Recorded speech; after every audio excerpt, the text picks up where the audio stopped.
Ka-daily, napansin mo ba na sa bawat segundong wala tayong magawa, agad nating dinudukot ang ating phone para takasan ng inip? Akala natin ay pagiging productive ang laging busy, pero ang totoo, ninanakaw nito ang ating pagkakataon na mag-isip ng malalim at lumago. Sa video na ito, hihimayin natin ang 10 na mahahalagang aral kung bakit ang pagiging bored ay hindi dapat katakutan, kundi dapat yakapin bilang iyong secret weapon sa tagumpay. Alamin natin kung paano ang katahimikan at inip ang magiging susi sa iyong creativity, mental clarity, at financial growth. Ang lahat ng impormasyon na ibinahagi dito ay para sa edukasyon at inspirasyon lamang. Ito ay hindi financial advice. Bago natin simulan, kung pwede ay paki-like ang video na ito para mas ma-inspire pa kaming patuloy na gumawa ng mga puno at siksik sa aral ng mga content kagaya nito. At syempre, tulungan nyo kaming mag 100,000 subscribers. Maraming salamat po. Aral number 1, yakapin ng katahimikan. Minsan ba sumagi sa isip mo kung bakit kating-kating ang mga daliri mo na pindutin ang screen ng phone mo kahit wala ka namang inaasahang text o chat? Yung feeling na parang may kulang kapag hindi maingay ang paligid o kapag walang background music habang kumakain? Ka-daily, ang totoo niyan ay takot lang tayo sa katahimikan dahil doon natin naririnig ang sarili nating mga boses na matagal na nating tinatago sa ilalim ng ingay ng social media. Subukan mong maglaan ng 10 minutes araw-araw na walang kahit anong gadget, walang wifi at walang kausap. Umupo ka lang sa isang sulok at hayaan mong dumaan ang mga minuto nang wala kang ginagawa kundi ang huminga at damhin ang bawat tibok ng puso mo. Hindi ito sayang sa oras, kundi ito ang pinaka-importanting investment mo para sa mental health mo dahil dito nagsisimulang kumalma ang nagkakagulo mong isip. Kapag nasanay ka na laging may ingay sa umaga, gaya ng panonood ng news o pakikinig sa radyo agad paggising, binabaha mo agad ang utak mo ng problema ng ibang tao bago mo pa man maasikaso ang sarili mong kapayapaan. Ka-daily, subukan mong baguhin ang routine mo at piliin ang katahimikan bilang unang salubong sa araw mo para hindi ka agad ma-overwhelm sa stress ng mundo. Obserbahan mo lang ang paligid mo, ang galaw ng mga dahon sa labas, o kahit ang unti-unting pagliwanag ng langit. Ang simpleng pag-iwas sa ingay sa unang 10 to 15 minutes ng umaga ay magbibigay sa iyo ng control sa emotion mo na dadalhin mo hanggang sa pagtulog. Isipin mo na lang na ang katahimikan ay parang charger ng cellphone. Kailangan mo itong isaksak sa sarili mo para magkaroon ka ng sapat na energy na harapin ang mga toxic na tao at sitwasyon sa trabaho o sa kalsada. Hindi lang sa umaga mahalaga ang katahimikan kundi pati na rin bago ka matulog para madrain lahat ng pagod at ingay na naipon sa buong araw. Marami sa atin ang sanay na naka-on pa ang TV o nag-i-scroll pa sa TikTok hanggang sa makatulog. Pero ang ending ay lalong nagiging mabigat ang gising natin dahil hindi talaga nakapag-rest ang utak natin. Gumawa ka ng quiet time bago ka pumikit kung saan talagang wala kang ibang gagawin kundi ang i-release lahat ng worries mo. Ituring mo itong bahagi ng self-care mo na kasing halaga ng paliligo o pagkain ng masustansya. Kapag binigyan mo ang sarili mo ng pagkakataon na mapag-isa sa katahimikan, mas nagiging malinaw ang mga priorities mo at mas madali mong matutukoy kung alin sa mga iniisip mo ang talagang mahalaga at alin ang basura lang na dapat nang itapon. Alam mo ba na ang pinaka-successful na mga tao ay hindi yung mga laging busy, kundi yung mga may kakayahang manahimik at mag-isip ng malalim? Ka-daily, sa mundong sobrang bilis ng takbo, ang pananahimik ay isang superpower na hindi lahat ay kayang gawin. Kapag hindi ka sanay sa katahimikan, lagi kang magiging reactive sa lahat ng bagay na nangyayari sa paligid mo na parang isang robot na sumusunod lang sa utos ng mundo.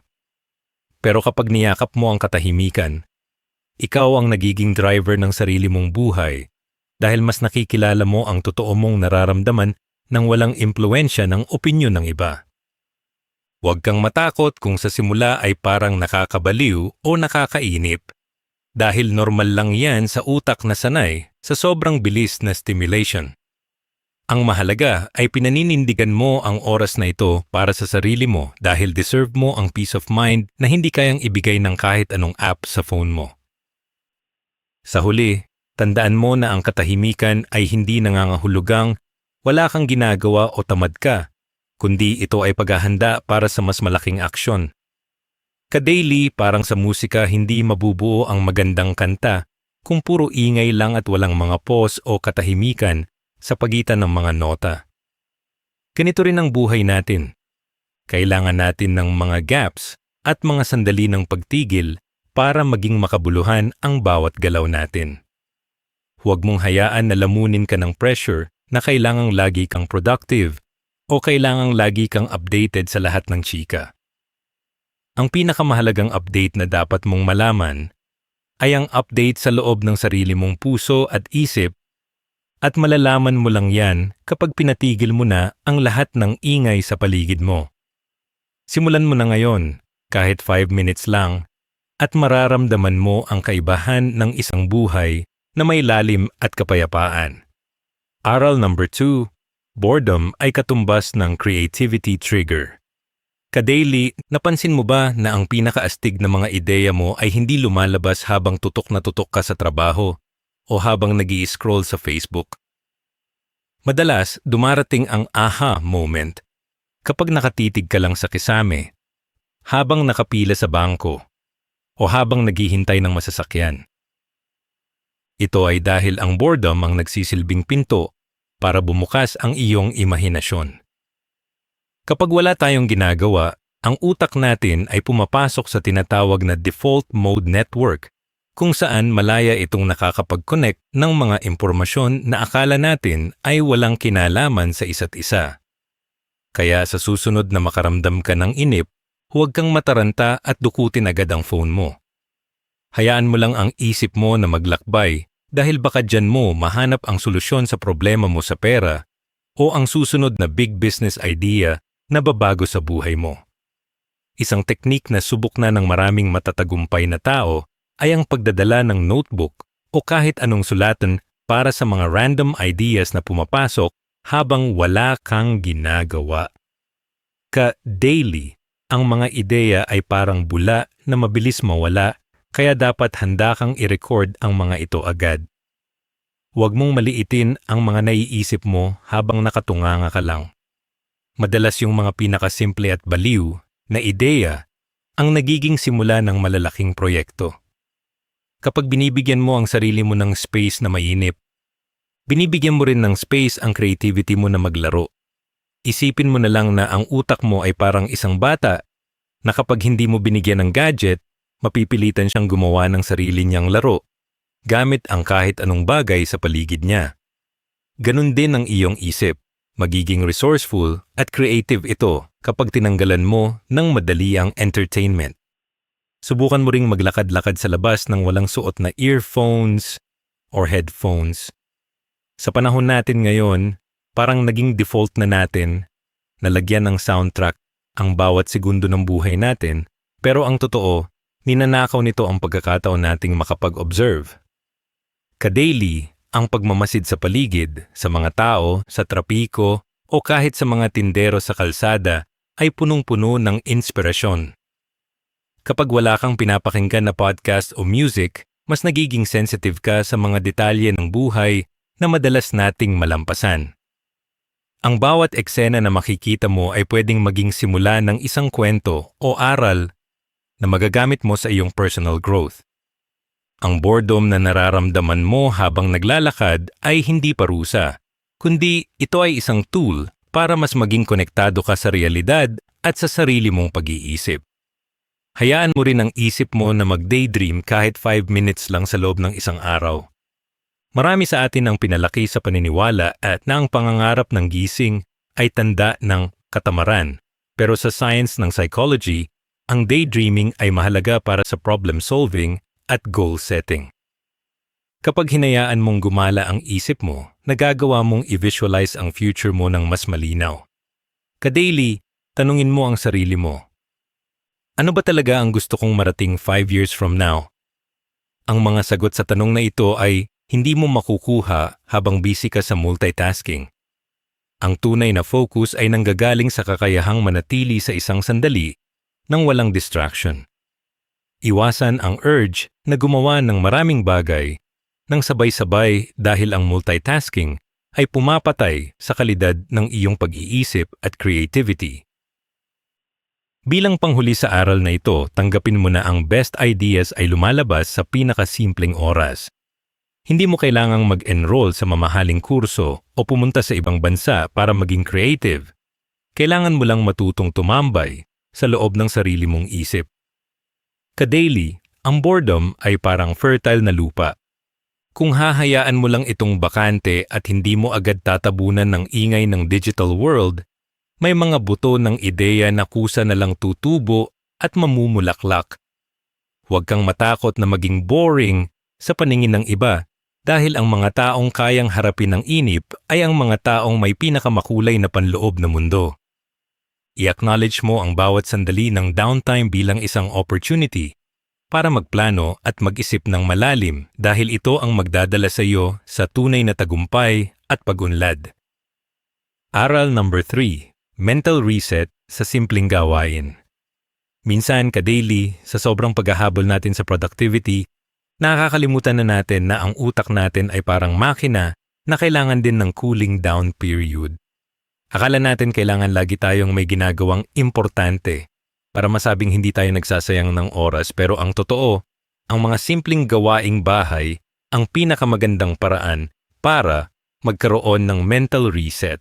Subukan mong maghugas ng pinggan nang walang pinapatunog na music o pinapanood na video sa harap mo. Pansinin mo ang pakiramdam ng tubig sa kamay mo, ang amoy ng sabon at ang tunog ng mga plato. Ang tawag dito ay mindfulness. At ang boredom na nararamdaman mo habang ginagawa ang mga paulit-ulit na course na ito ay ang paraan ng utak mo para linisin ang mga cache files o yung mga kalat na thoughts na nagpapasakit ng ulo mo sa buong araw. Marami sa atin ang ginagawang distraction ng social media kapag pagod na, pero ang totoo, lalo lang itong nakakapagod sa isip. Sa halip na mag-cellphone, subukan mong maglinis ng kwarto nang walang kahit anong distraction. Habang inaayos mo ang mga gamit mo, parang inaayos mo na rin ang mga priorities sa loob ng utak mo. Ang paglalaan ng oras sa ganitong mga pisikal na gawain ay nagbibigay sa atin ng break mula sa digital world na punong-puno ng comparison at ingay. Ka-daily, huwag mong tingnan ang paglilinis o pag-o-organize bilang isang burden o pabigat. Tingnan mo ito bilang isang meditation technique na abot kaya ng lahat. Kapag malinis ang paligid mo at nagawa mo ito ng may focus, mararamdaman mo ang gaan sa loob na hindi mo makukuha sa pag-scroll sa newsfeed mo ng ilang oras.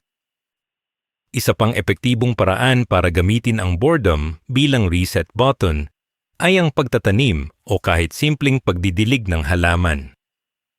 May kakaibang magic ang paghawak sa lupa at pag-aalaga ng buhay na bagay na hindi nagmamadali. Sa mundong ito na gusto natin ay instant lahat, instant food, instant money, instant fame, ang paghahalaman ay nagtuturo sa atin ng patience. Habang naghihintay ka na tumubo ang isang tanim, nararamdaman mo yung inip, at yung inip na yun ang nagtuturo sa iyo na hindi lahat ng bagay ay kailangang makuha agad-agad. Ka-daily, gamitin mo ang oras na ito para kumonekta sa kalikasan at bitawan muna ang mga digital stress mo. Ang simpleng course na ganito ay hindi lang pampalipas oras, ito ay therapy para sa mga taong laging nagmamadali at laging anxious sa susunod na mangyayari sa buhay nila. Ang boredom ay hindi dapat katakutan, kundi dapat itong yakapin bilang isang productivity hack. Kapag hinayaan mong mapagod ang katawan mo sa mga simpleng gawain habang nakapahinga ang isip mo, mas nagkakaroon ka ng energy para sa mga susunod na mabibigat na tasks. Isipin mo na lang na ang paghuhugas ng pinggan o pagwawalis ay parang blank space sa isang papel. Kailangan mo ng space na yon para maging malinaw ang susunod na isusulat mo.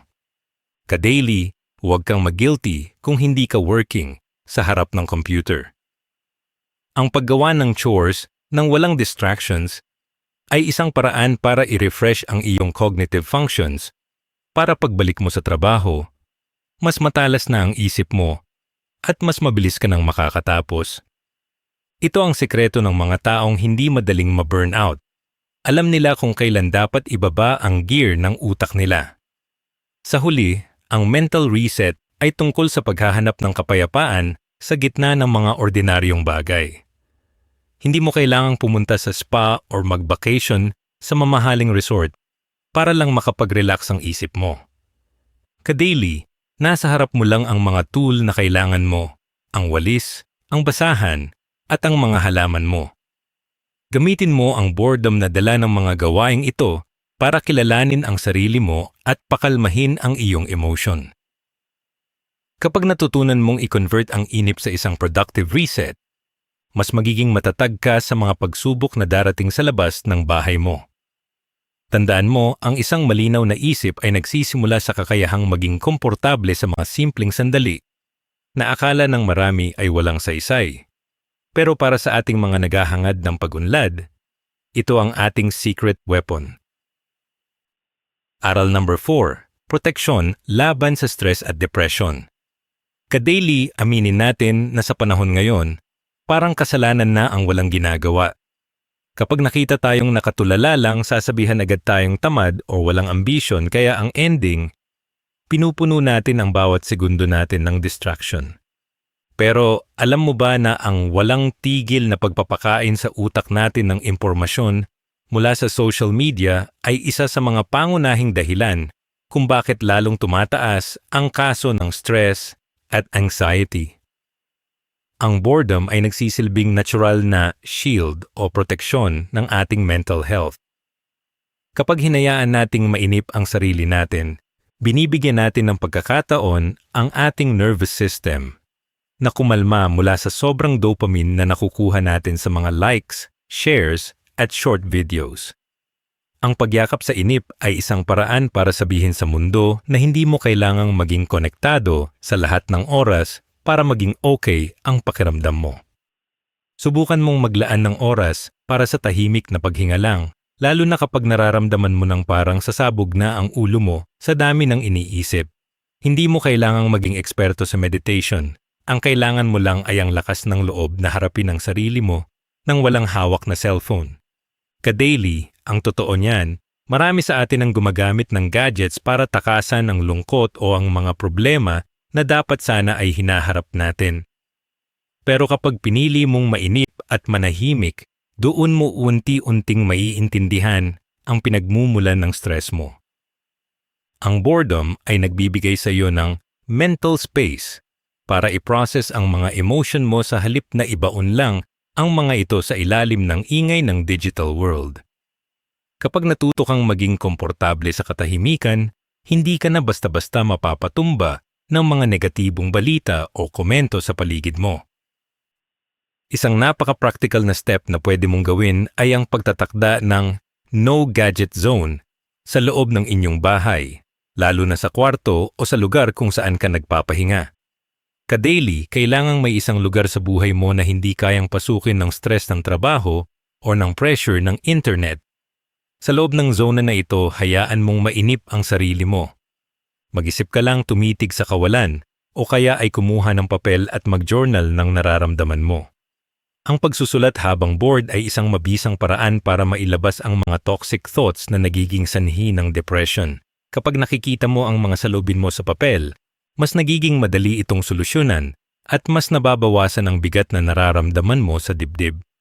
Ito ang tunay na self-care, ang bigyan ng sarili ng permit na huwag munang mag-isip ng kung ano-ano at maging present lang sa sandaling iyon. Ang boredom ay gateway din para mas makilala mo ang iyong tunay na pagkatao. Sa gitna ng inip, walang ibang tao na magsasabi sa iyo kung ano ang dapat mong magustuhan o kung sino ang dapat mong tularan. Dito mo matutuklasan kung ano ba talaga ang nagpapasaya sa iyo at kung ano ang mga bagay na nagpapabigat sa loob mo. Ka-daily, ang depression ay madalas na bunga ng pakiramdam na wala tayong kontrol sa buhay natin o kaya ay disconnect tayo sa sarili nating goals. Sa pamamagitan ng pagtanggap sa boredom, binabawi mo ang kontrol na yon. Hindi ka na sumasabay sa agos ng mundo na laging nagmamadali. Gumagawa ka ng sarili mong pacing. Ang pagkilala sa sarili sa oras ng inip ay parang pagbubuo ng matibay na pundasyon para sa iyong mental resilience nang sa gayon ay hindi ka agad-agad ma-burnout o mawalan ng pag-asa. Bilang panghuli, isipin mo na ang boredom ay parang gamot na mapait sa simula pero nakakagaling sa dulo. Maraming tao ang takot mainip dahil ayaw nilang marinig ang sarili nilang mga lungkot. Pero ang tanging paraan para malampasan ang stress ay ang pagdaan dito ng may malinaw na isip. Ka-daily, huwag mong hayaan na maging alipin ka ng mabilis na dopamine na nauuwi lang sa emptiness. Gamitin mo ang mga sandali ng walang ginagawa para maging matatag at para magkaroon ng malalim na kapayapaan na hindi kayang nakawin ng kahit anong technology. Ang pagiging bored ay hindi senyales na malungkot ka. Ito ay senyales na binibigyan mo ang utak mo ng sapat na pahinga para manatiling malusog at masigla sa gitna ng magulong mundo. Tandaan mo, ang tunay na kaligayahan ay hindi matatagpuan sa dami ng notifications, kundi sa lalim ng katahimikan sa loob ng iyong puso. Aral number 5. Disconnect para makakonekta.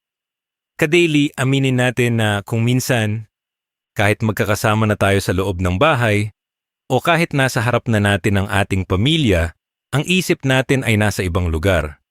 Hawak mo ang phone mo, nag-i-scroll ka, at habang ginagawa mo iyon, unti-unti mong pinuputol ang ugnayan mo sa mga taong talagang mahalaga sa iyo. Ang pagiging bored ay madalas nating tinatakasan sa pamamagitan ng pag-check ng notifications, pero sa bawat tingin mo sa screen, nawawala ang pagkakataon na makipag-usap ng mata sa mata. Subukan mong mag-off ng notifications tuwing gabi o gamitin ang Do Not Disturb mode para hindi ka basta-basta ma-distract ng bawat tunog ng phone mo. Ang layunin dito ay hindi lang para iwasan ang ingay, kundi para ibalik ang atensyon mo sa mga taong nasa paligid mo na matagal mo na palang hindi talaga nakakausap ng malaliman. Napaka-importanting maglaan ng oras sa loob ng isang araw na talagang walang internet. Sa simula, mararamdaman mo ang matinding inip at baka mairita ka pa dahil sanay ang utak natin na laging may bago tayong nakikita o nababasa. Pero ka-daily, sa sandaling maramdaman mo ang inip na iyon, doon ka mapipilitang humanap ng ibang paraan para maglibang gaya ng pakikipagkwentuhan sa asawa mo, paglalaro sa mga anak mo o pakikinig sa mga kwento ng magulang mo. Ang boredom na ito ang nagsisilbing tulay para bumalik tayo sa basic na human connection. Kapag wala ang screen na humaharang sa atin, mas nagiging totoo ang ating mga reaksyon at mas nararamdaman natin ang emosyon ng isa't isa. Ang pag-disconnect sa digital world ay ang tanging paraan para tunay tayong makakonekta sa ating tunay na mundo. Isang simpleng rules na dapat nating ipatupad sa sarili natin at sa ating tahanan ay ang pag-iwas sa cellphone habang nasa hapagkainan. Ka-daily, ang pagkain ay hindi lang basta pagpuno ng tiyan. Ito ay isang sagradong oras para sa pamilya. Kapag sabay-sabay kayong kumakain ng walang hawak na gadgets, napipilitan kayong mag-usap at harapin ang bawat isa kahit paminsan ay tahimik o boring ang paligid. Ang katahimikan sa hapagkainan ay hindi dapat katakutan. Ito ay pagkakataon para mag-isip, mag-reflect at mag-share ng mga karanasan sa buong araw. Kapag natuto tayong i-prioritize ang harapang pag-uusap kaysa sa pag-reply sa mga comments o messages, doon natin nararamdaman ang tunay na suporta at pagmamahal ng ating komunidad. Ang cellphone ay tool lang, huwag mong hayaan na ito ang magdikta kung paano ka makikitungo sa mga mahal mo sa buhay. Marami sa atin ang natatakot na maiwan o ma-miss out sa mga trending na balita. Pero ang totoo, mas nakakatakot na ma-miss out mo ang paglaki ng iyong mga anak o ang mga mahahalagang moments sa buhay ng pamilya mo dahil lang busy ka sa pag-scroll. Ka-daily, ang boredom ay nagtuturo sa atin na maging present. Kapag hinayaan mong dumaan ang oras na wala kang ginagawang digital, mas nagiging aware ka sa mga maliliit na detalye ng buhay. Ang tawa ng anak mo, ang pagod sa mukha ng partner mo, o ang ganda ng paglubog ng araw. Ang mga ito ang mga bagay na hindi mo makikita sa filter ng social media. Sa pamamagitan ng pagtanggap sa inip ng walang distractions, binibigyan mo ang sarili mo ng regalong makita ang buhay kung ano talaga ito, nang walang halong pagkukunwari o edit. Bilang pangwakas, tandaan mo na ang tunay na social network ay ang mga taong hahawak sa kamay mo kapag may problema ka, hindi ang mga followers mo na maglalike lang ng status mo. Ka-daily, huwag mong sayangin ang oras mo sa paghabol sa mga digital na interaksyon habang napapabayaan mo ang mga taong pisikal na kasama mo. Ang pag-disconnect sa internet para harapin ang boredom ay isang act of love para sa sarili mo at para sa pamilya mo. Gamitin mo ang mga boring na sandali para magtanong, makinig, at mag-comfort sa iba. Sa huli, ang pinakamagandang memorya na maiiwan sa atin ay hindi yung mga videos na napanood natin, kundi yung mga totoong pag-uusap at tawanan na nabuo dahil pinili nating bitawan ang phone at yakapin ang simpleng sandali kasama ang mga mahal natin. Aral number 6, shower moments ay katumbas ng Idea Factory. Ka-daily, aminin natin, ilan sa pinakamagandang desisyon mo sa buhay ay naisip mo habang naliligo, di ba? Yung tipong habang binubuhos mo yung tubig, bigla mong maiisip yung sagot sa problemang ilang araw mo nang iniinda. Hindi yan tsamba. Nangyayari yan dahil ang banyo ay isa sa mga natitirang lugar kung saan forced tayong mainip at mawalan ng hawak na cellphone. Dahil wala kang ibang pwedeng gawin kundi ang maligo, hinahayaan mo ang utak mo na mag-relax at mag-process ng mga impormasyon.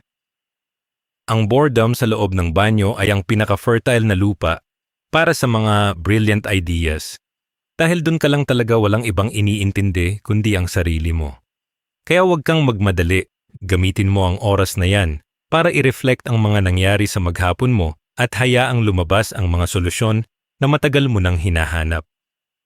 Minsan, subukan mong maghanda ng paraan para maisulat agad ang mga naiisip mo pagkalabas mo ng banyo. Ka-daily, ang mga ideya na lumalabas sa gitna ng inip habang naliligo ay parang panaginip. Sobrang linaw ngayon pero mabilis maglaho kapag nagsimula ka na namang madistract sa ingay ng mundo.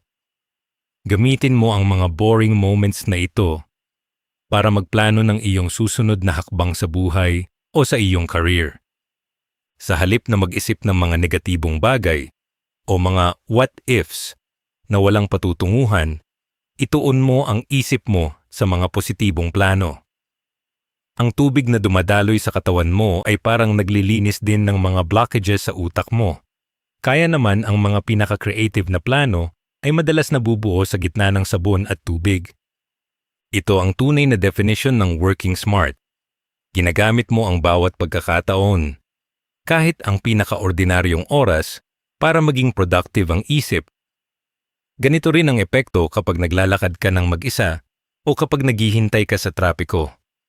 Sa halip na mainis sa bagal ng galaw ng sasakyan, gamitin mo ang inip na iyon para mag-reflect at mag-isip ng solution.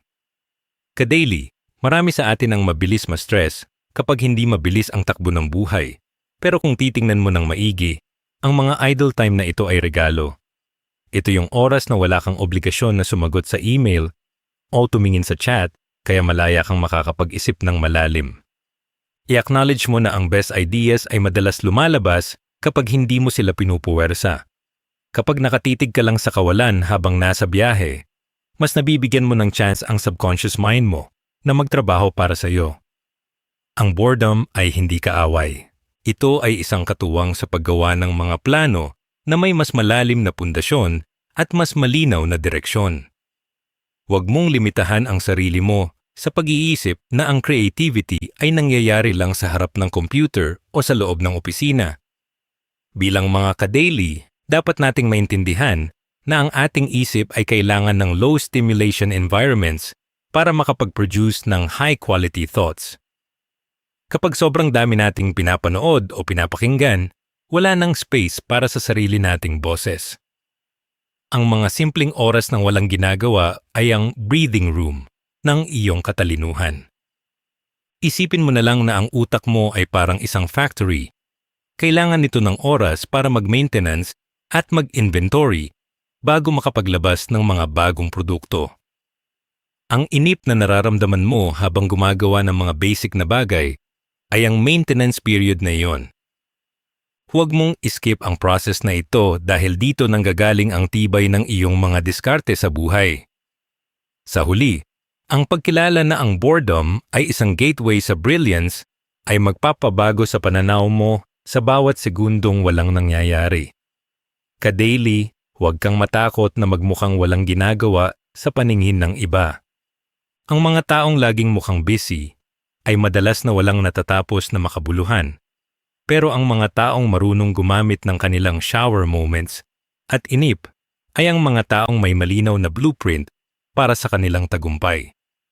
I-celebrate mo ang bawat pagkakataon na mapag-isa ka sa isip mo dahil doon mo matatagpuan ang mga sagot na hindi kayang ibigay ng Google o ng kahit sinong influencer.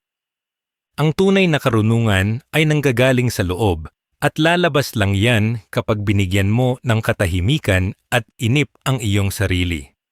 Tandaan mo ang bawat patak ng tubig o bawat hakbang mo sa kalsada ay pwedeng maging simula ng iyong pinakamalaking breakthrough.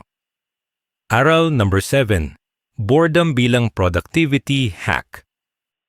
Ka-daily, madalas nating iniisip na ang pagiging produktibo ay ang laging may tinatapos na malaking task o laging pagod sa trabaho. Pero ang totoo, ang boredom ay isa sa pinakamatinding tools para mas marami kang magawa sa buhay. Kapag wala kang magawa at nagsisimula ka ng mainip, imbes na kunin ng phone para mag-games, subukan mong gumawa ng isang board list. Ito yung listahan ng mga maliliit na gawain na madalas mong isinasantabi pero kailangang matapos, gaya ng pag-aayos ng cabinet, pagbubura ng mga spam emails, o pag-aayos ng mga resibo. Sa ganitong paraan, ang inip mo ay nagiging gasolina para tapusin ang mga bagay na nakabara sa schedule mo. Hindi mo namamalayan dahil sa inip mo naging mas maayos at mas malinis ang takbo ng araw mo nang hindi mo kailangang pilitin ang sarili mo. Isang napaka-practical na paraan para gamitin ang downtime ay ang pag-organize ng iyong digital files. Ka-daily, aminin natin na ang dami nating screenshots at downloads na hindi naman natin kailangan at lalo lang nagpapagulo sa isip natin tuwing tinitingnan natin ang gallery or desktop natin. Kapag nakatambay ka lang o naghihintay ng sundo, gamitin mo ang oras na yon para mag-delete ng kalat at mag-ayos ng folders. Ang pag-ayos ng paligid, maging digital o physical, ay nakakatulong para magkaroon ng mental clarity. Kapag wala ng kalat sa harap mo, mas mabilis kang makakapag-focus sa susunod na mabigat na trabaho. Ang boredom ay hindi oras para tumigil ang pag-unlad, kundi oras ito para ayusin ang mga pundasyon na magpapadali sa iyong tagumpay sa susunod na mga araw.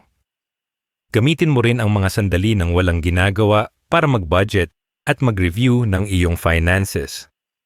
Ka-daily, marami sa atin ang natatakot tumingin sa bank account o magbilang ng gastos dahil nakaka-stress ito. Pero kapag bored ka, mas kalmado ang isip mo na harapin ang mga numero. Sa halip na mag-scroll sa mga shopping apps na lalo lang magpapagastos sa iyo, buksan mo ang iyong calculator or budget app. I-check mo kung saan napupunta ang pera mo at kung paano ka pa makakaipon. Ang inip ay nagbibigay sa iyo ng disiplina na kailangan para sa financial growth dahil hindi ka nadadala ng emotion o ng impulse buying. Kapag ginawa mong habit ang pag-budget tuwing wala kang magawa, mas magiging kontrolado mo ang iyong kinabukasan at mas mabilis mong mararating ang iyong mga pangarap. Huwag mo ring kalimutan na ang boredom ay ang perfect time para mag-review ng iyong goals. Minsan sa sobrang busy natin, nakakalimutan na natin kung bakit ba natin ginagawa ang mga bagay-bagay. Ka-daily, tanungin mo ang sarili mo habang wala kang ginagawa. On track pa ba ako sa mga pangarap ko? O ano ba ang mga dapat kong baguhin sa routine ko? Ang pag-review ng goals tuwing inip ay nagbibigay sa iyo ng pagkakataon na mag-pivot o mag-adjust bago pa maging huli ang lahat.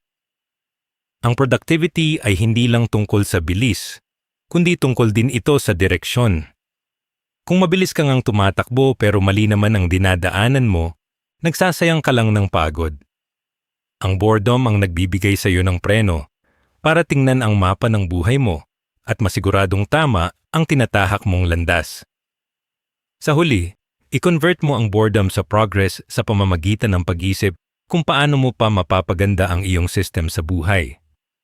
Ka-daily, ang mga pinakamagandang shortcuts at hacks sa trabaho ay madalas naiisip ng mga taong nainip sa mabagal na proseso. Huwag kang matakot na maging idle dahil sa bawat segundo ng katahimikan, may pagkakataon kang mag-isip ng paraan kung paano gagawing mas simple ang mahihirap na tasks. Ang pagiging produktibo ay hindi ibig sabihin na kailangang sunog kilay ka lagi. Minsan, ang pinakaproduktibong bagay na magagawa mo ay ang maupo, mainip, at mag-isip ng mas matalinong paraan para harapin ang bukas. Gamitin mo ang bawat downtime bilang investment para sa iyong future self, nang sa gayon ay hindi ka lang basta pagod, kundi talagang umuunlad. Aral number 8. Paglinang ng emotional resilience. Ka-daily, napansin mo ba na marami sa atin ang mabilis uminit ang ulo kapag naghihintay sa pila o kapag mabagal ang internet? Ang totoo niyan, ang kawalan natin ng pasensya ay nanggagaling sa hindi natin pagkasanay na harapin ang discomfort ng walang ginagawa. Ang boredom ay nagsisilbing training ground para patibayin ang iyong emotion. Kapag hinayaan mong maramdaman ang inip ng hindi ka agad naghahanap ng distraction, tinuturuan mo ang sarili mo na maging matatag sa gitna ng pressure. Ang pagtiis sa tahimik na oras ay parang pag-e-exercise ng iyong patience muscle. Kung hindi mo kayang tiisin ang 10 minutes na paghihintay ng walang cellphone, paano mo pakakaharapin ang mga malalaking pagsubok sa buhay na nangangailangan ng mahabang panahon at matinding pagtitiis? Sa bawat pagkakataon na nakapila ka sa grocery o naghihintay sa doktor, gamitin mo ito bilang practice sa pagpapakalma ng iyong sistema. Ka-daily, sa halip na magreklamo o mag-scroll sa newsfeed, para lang mawala ang inis, subukan mong tanggapin ang sitwasyon. I-develop mo ang kakayahang maghintay ng walang inis dahil ang resilience ay nabubuo kapag kontrolado mo ang iyong reaction sa mga bagay na hindi mo kontrolado. Ang mga taong madaling mainip ay madalas na madali ring sumuko kapag ang tagumpay ay hindi dumating agad-agad. Pero kung sanay kang harapin ang inip ng may ngiti at kapayapaan, magiging mas madali sa iyo na mag-antay para sa tamang timing ng iyong breakthrough sa career o sa negosyo. Gamitin mo rin ang boredom para mag-reflect sa iyong mga failures o pagkakamali ng walang halong self-pity. Madalas nating ginagamit ang ingay para takasan ang sakit ng pagkatalo, pero sa katahimikan ng inip, doon mo talaga makikita ang mga aral na dapat mong matutunan. Ka-daily, huwag kang matakot na balikan ang mga sandaling hindi ka nagtagumpay habang wala kang ginagawa. Ang emotional resilience ay tungkol sa pagtanggap sa katotohanan at paggamit nito para maging mas matapang. Sa halip na mairita dahil sayang ang oras, isipin mo na ang bawat segundong naghihintay ka ay pagkakataon para maging mas mature at mas maunawain sa takbo ng buhay. Ang pagiging matatag ay hindi nakukuha sa mabilisang solusyon, kundi sa matagalang paghubog sa sarili sa gitna ng mga boring na sandali. Ang discomfort ng walang ginagawa ay isang pagkakataon para masuri mo kung gaano ka kadependent sa external validation o sa entertainment para lang maging okay. Ka-daily, kung kailangan mo lagi ng kausap or kailangang lagi kang updated sa chika para hindi ka malungkot, ibig sabihin ay hindi mo pagganap na kilala ang sarili mo. Ang boredom ang magtuturo sa iyo na maging sapat sa sarili mo. Kapag naging komportable ka na sa sarili mong presensya, kahit walang nangyayaring exciting, doon ka magkakaroon ng tunay na tibay ng loob. Hindi ka na basta-basta maapektuhan ng ghosting, ng mga taong hindi nagre-reply, o ng mga plano na hindi natutuloy dahil alam mong kaya mong tumayo sa sarili mong mga paa nang may kapayapaan sa loob. Bilang huling punto sa aral na ito, itanim mo sa isip mo na ang tagumpay ay madalas na isang mahaba at boring na proseso. Marami ang gustong sumikat o yumaman agad, pero ang tunay na pag-unlad ay nangangailangan ng consistency sa mga maliliit at ordinaryong bagay araw-araw. Ka-daily, ang emotional resilience na nakukuha mo mula sa pagyakap sa boredom ang magiging sandata mo para hindi ka mapagod sa routine ng pagtatrabaho at pag-iipon. Ang kakayahang magtiyaga sa gitna ng inip ay ang naghihiwalay sa mga taong hanggang pangarap lang at sa mga taong talagang nagtatagumpay. Kaya sa susunod na mainip ka, huwag kang mainis. Isipin mo na lang na nagtitraining ka para maging isang mas matatag, mas pasensyoso, at mas matagumpay na version ng sarili mo. Number 9. Boredom bilang gateway sa clarity. Ka-daily, aminin natin na sa sobrang bilis ng mundo ngayon, madalas tayong gumagawa ng mga desisyon dahil lang sa pressure o dahil sa takot na mapag-iwanan. Minsan, nakakabili tayo ng mga bagay na hindi naman natin kailangan o kaya naman ay napapasabak tayo sa mga commitment na hindi naman pala natin gusto. Ito ay dahil ang isip natin ay laging overstimulated, puno ng ingay, balita, at opinyon ng ibang tao. Ang boredom ay ang tanging paraan para ma-filter lahat ng dumi na ito at makita ang katotohanan. Kapag binigyan mo ang sarili mo ng oras na walang distraction, doon mo lang mararamdaman ang clarity o yung linaw ng isip na kailangan mo para makapag-isip ng maayos. Ang inip ay hindi kaaway ng pag-unlad. Ito ang nagsisilbing salamin para makita mo kung nasaan ka na ba talaga sa buhay mo. Subukan mong maglaan ng oras para mag-reflect kung tama pa ba ang mga goals na hinahabol mo. Ka-daily, madali kasing mawala sa landas kapag puro tayo trabaho at walang tigil sa pagkilos. Sa gitna ng inip, tanungin mo ang sarili mo. Ito ba talaga ang gusto kong mangyari sa buhay ko o ginagawa ko lang ito dahil ito ang uso? Ang boredom ang nagbibigay sa iyo ng pagkakataon na mag-audit ng iyong sariling direksyon. Kapag malinaw ang isip mo, mas madali mong matutukoy kung alin sa mga ginagawa mo ang naglalapit sa iyo sa pangarap mo at alin ang mga busy work lang na nag-aaksaya ng oras mo. Huwag kang matakot na tumigil sandali dahil ang paghinto para magkaroon ng clarity ay mas mahalaga kaysa sa pagtakbo ng mabilis sa maling direksyon. Isang mabisang tool para makuha ang clarity na ito ay ang pagkakaroon ng clarity journal. Ka-daily, kapag nararamdaman mo na ang inip, sa halip na mag-cellphone, kumuha ka ng notebook at isulat mo ang lahat ng priorities mo sa buhay. Isulat mo ang mga bagay na nagpapasaya sa iyo at ang mga bagay na nagbibigay sa iyo ng stress. Sa pamamagitan ng pagsusulat habang walang distraction, mas nagiging honest ka sa sarili mo. Ang boredom ay nag-aalis ng mga filter at pagkukunwari na madalas nating ginagawa sa harap ng ibang tao.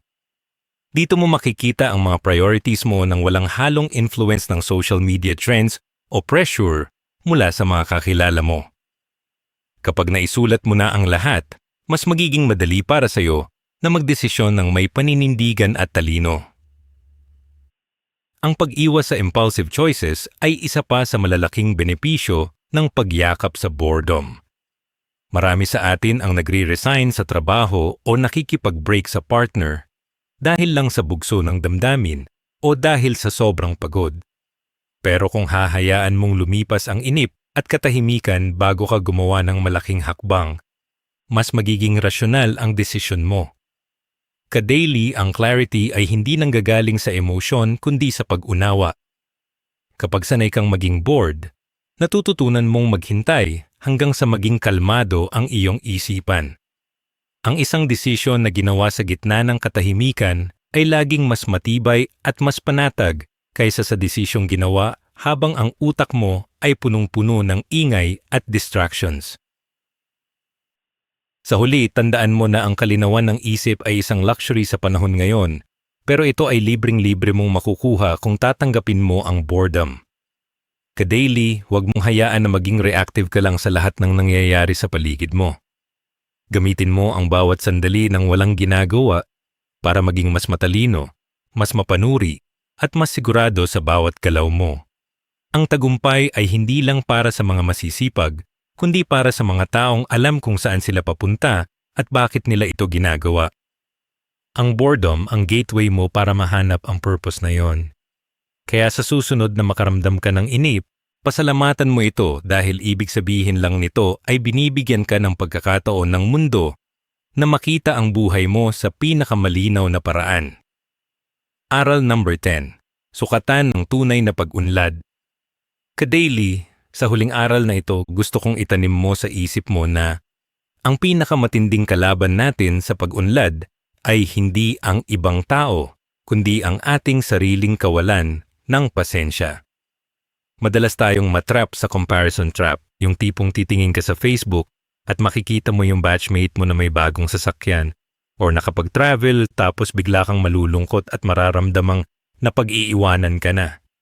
Pero sa gitna ng inip, doon mo dapat i-compare ang sarili mo sa nakaraan mong version, hindi sa naka-filter na buhay ng iba. Gamitin mo ang boredom moments para balikan kung nasaan ka last year at kung gaano ka nakalayo ang narating mo ngayon.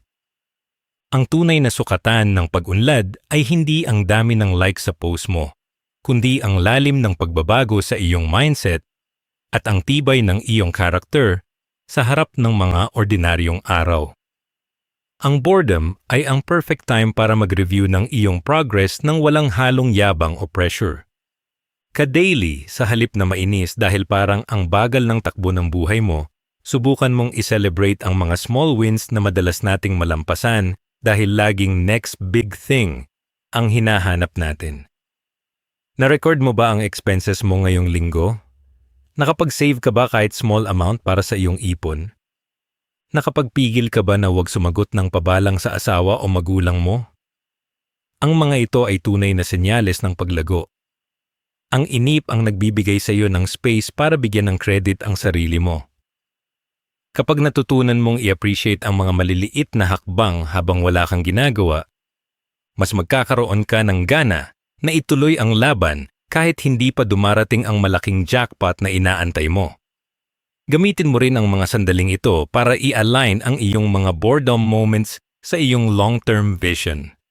Ka-daily, tanungin mo ang sarili mo, yung mga ginagawa ko ba sa oras ng inip ay nakakatulong para marating ang pangarap ko 5 to 10 years from now? Kung ang ginagawa mo lang tuwing inip ay magreklamo o mag-consume ng walang kwentang content, ibig sabihin ay hindi ka pa aligned. Pero kung ginagamit mo ang inip para mag-isip, mag-budget at magplano, unti-unti mo nang binubuo ang hagdan patungo sa tagumpay. Ang pag-unlad ay hindi laging exciting. Madalas, ito ay paulit-ulit na routine na nakakainip. Pero yun ang kailangan para maging master sa iyong larangan. Ang taong marunong mag-handle ng boredom ng tama ay ang taong handa na para sa responsibilidad ng malaking tagumpay. Mag-reflect ka rin kung paano na nagbago ang paraan mo ng pagharap sa mga problema. Dati ba kapag bored ka, mabilis kang ma-anxious o ma-depress? Ngayon ba ay mas kaya mo nang maupo ng tahimik at tanggapin na okay lang ang walang ginagawa? Ka-daily, ang pagbabago ng mindset ay ang pinakamahalagang asset na meron ka. Ang pagiging komportable sa sarili mong presensya nang walang external validation ay isang malaking win. Ibig sabihin nito ay hindi mo na kailangan ng distraction para makaramdam ng worth. Ang boredom ay nagsisilbing litmus test ng iyong maturity. Kung kaya mong manatiling masaya at kontento kahit walang exciting na nangyayari, ibig sabihin ay nahanap mo na ang tunay na kapayapaan na hindi nakadepende sa material na bagay o sa atensyon ng ibang tao. Bilang pangwakas, tandaan mo na ang buhay ay hindi isang sprint kundi isang marathon. At ang marathon ay punong-puno ng mga boring na stretches sa kalsada. Ka-daily, huwag kang mapagod sa pagiging boring o sa pagsunod sa disiplina ng iyong habits. Ang bawat sandali na pinili mong huminga, manahimik at mag-isip ng malalim ay isang investment sa iyong future self. Ang pag-unlad ay hindi laging nakikita sa labas. Madalas, ito ay nangyayari sa loob ng iyong puso at isip sa mga oras na akala ng lahat ay wala kang ginagawa. Yakapin mo ang bawat minuto ng inip dahil dyan nabubuo ang version mo na hindi basta-basta matitibag ng kahit anong bagyo sa buhay. Dire-diretso lang tayo sa pag-unlad, ka-daily, dahil ang tunay na tagumpay ay para sa mga taong marunong maghintay at magsumikap sa gitna ng katahimikan. Ka-daily, ang pagiging bored ay hindi isang sign na ikaw ay tamad o walang direksyon sa buhay.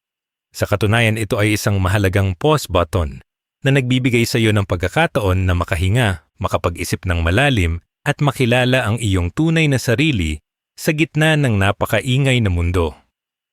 Sa bawat sandali na pinipili mong bitawan ang iyong phone at harapin ang katahimikan, doon mo binubuksan ang pinto para sa mas matinding creativity, mas malinaw na plano sa pera, at mas matibay na emotional resilience.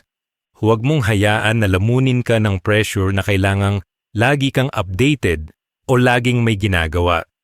Ang pinakamalalaking ideya at ang pinakamalinaw na direksyon ay hindi matatagpuan sa screen ng iyong gadget kundi sa loob ng iyong isipan kapag hinayaan mo itong mainip. Tandaan mo, ang tunay na pag-unlad ay nangangailangan ng space, kaya simulan mo ng yakapin ang boredom bilang iyong katuwang tungo sa mas makabuluhan at matagumpay na buhay.